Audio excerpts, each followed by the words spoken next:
Hi guys, welcome back to my channel. So in this video I'm going to show you guys how I created this beautiful mesh art, and let's get started. Okay, first you're going to need a ball of yarn. I'm using an acrylic yarn, and this is a tiny strand, so I'm going to double it up, and I'm using the 4mm hook. You also need some darning needles, a darning needle actually, and scissors. Okay, so we're going to get started.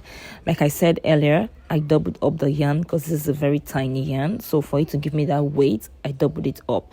And now we're going to start with the magic ring. Okay, if you don't know how to make a magic ring, you can just check up for tutorials on how to make a magic ring. Everyone has their own way of making them. So this is how I make my own magic ring. If you watch closely, you get the hang of it. Okay, so we're going to create a magic ring, and we're going to secure that with a slip knot.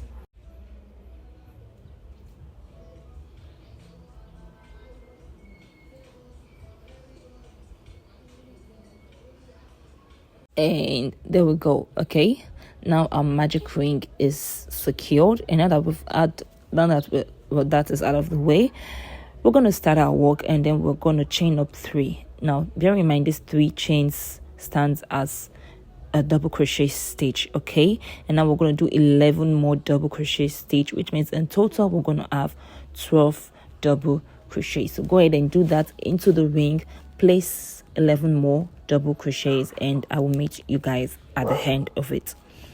Okay, this is it. I have my 11 crochets in the ring.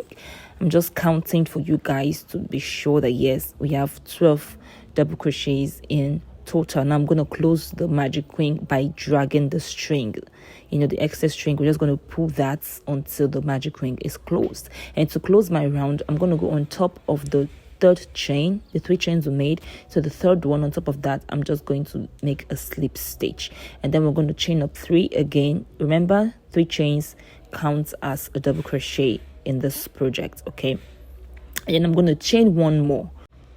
So that's 4 chains, and the 4 chain stands for 1 double crochet and 1 chain 1. And in that same stitch, I'm going to add 1 more double crochet. So which means in the same stitch, we have 1 double crochet, chain 1, 1 double crochet. Okay, moving on to the next stitch, we're going to add 1 double crochet, chain 1, 1 double crochet. Remember, we are putting them in the same stitch. Now moving on to this next stitch, 1 double crochet, chain 1, 1 double crochet. So this is the pattern we are repeating for row 2. Okay, 1 double crochet, chain 1, 1 double crochet. We're going to keep doing this until we get to the end of the row, and I will meet you guys so we can close the row. All right. Okay, so this is the end of the row, and to close it, we're going to go on top of the 3rd chain, not the 4th chain. Remember, the 4th chain serves as our chain space. Now on top of the 3rd chain, which is the end of our single crochet, our double crochet stitch, that's where we're going to make a slip stitch, and then we're going to chain up 3. Now this row 3 is a little bit different. Into the space is where we're working into the chain 1 space. Okay, I'm going to put 1 more double crochet into that chain 1 space, chain up 2, and then we are going to add 2 more double crochets. Okay, so now in this row 3, we are working in the chain 1 spaces. Okay, I'm going to do 2 double crochet, chain 2, 2 double crochet. Okay, just watch, and then you get the hang of what I'm doing. Now we're going to move on to the next space. Remember, we are working in the previous chain 1 spaces we made. Okay, the gap. So we're going to add 2 double crochets, and then chain 2 and 2 more double crochets. We're making a shell stitch in each chain 1 space. So you want to repeat this for the whole of row 3, and then I will meet you back at the end of row 3.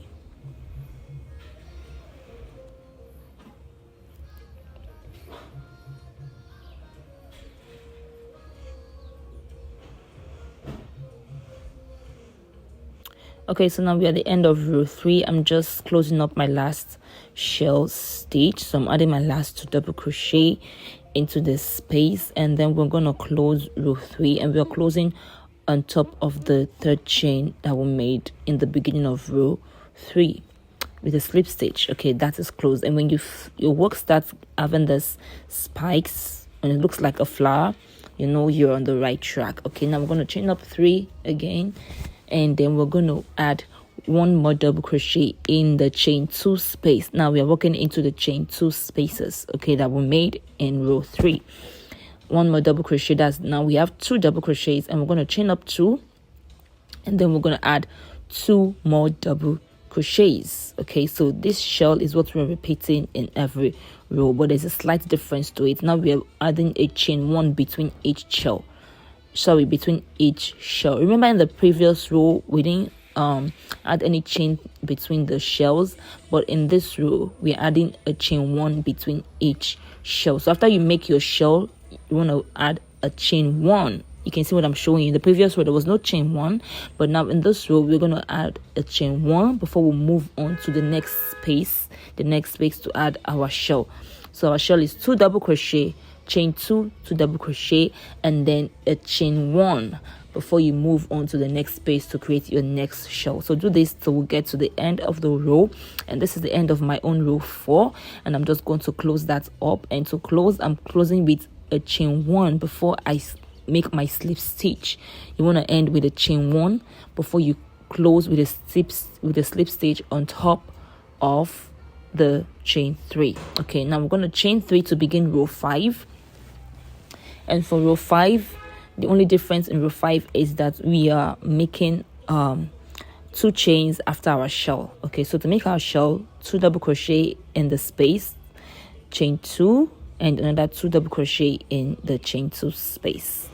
Okay, and now we're going to chain 2 instead of chain 1. Remember, the previous way was chain 1, now it is chain 2.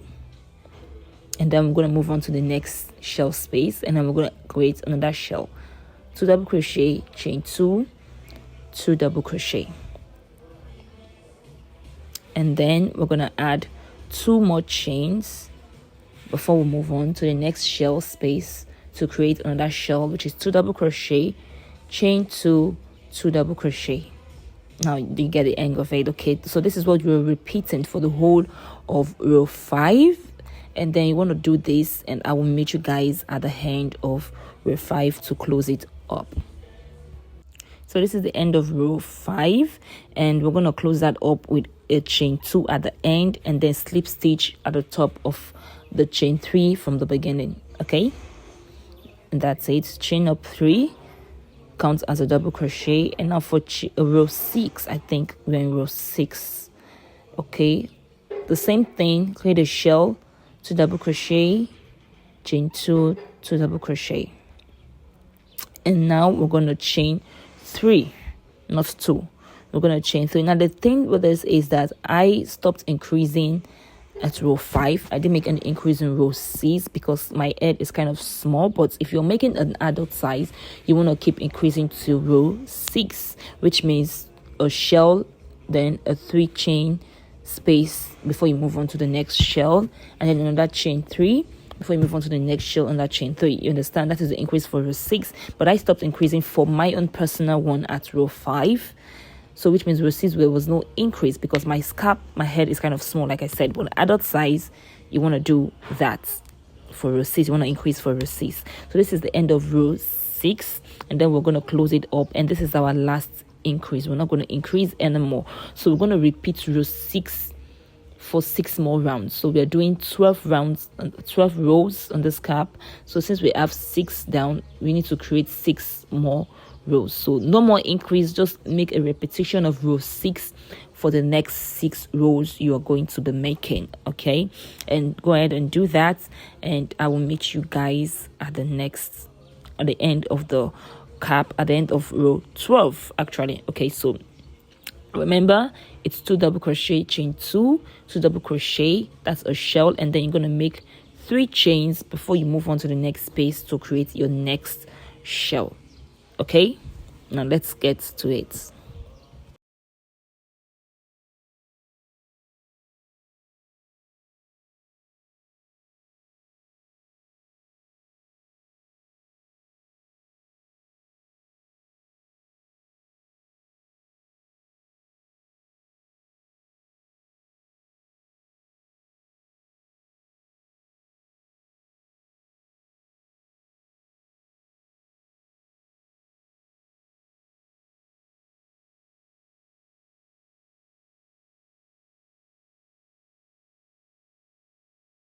So yeah, this is the end of my row 12. As you can see, we're done. This is a full-on mesh hat. So we're gonna do a row count: 1 2 3 4 5 6 7 8 9 10 11 and 12. So yeah, if you did exactly what I did, you're gonna end up with a mesh hat like this. Okay, the only difference with some of the ones I made, which I said those ones are personally for me because I have a small score, I stopped increasing at row 5. After row 5, I did not increase again. I just continued till I got to row 12. But remember, if you're making an adult art like this, you're making this particular one for adults, you want to increase up to row 6 unless the person has a really small score. The adult has a small score. That's when you stop increasing at row 5. Okay, now I'm just going to weave in the ends and then I'm going to call it off. Now I added beads, which is optional. You can totally leave yours without adding beads, but as you can see in the beginning of the video, I added beads to mine, and you can just go ahead and select some beads you love, but very tiny little beads, and just add them to the tip of the shells, which means the chain 2 space between the 2 double crochets. The tip of the shells, you're going to sew in your beads, and then you are done with your work. And this mesh art was so beautiful to make. It looks so gorgeous, and on my clients it looked so beautiful. Okay, I mean, you can make this in so many different colors. You can play with it, and they're so gorgeous. They're like accessories to your outfit. They look so beautiful.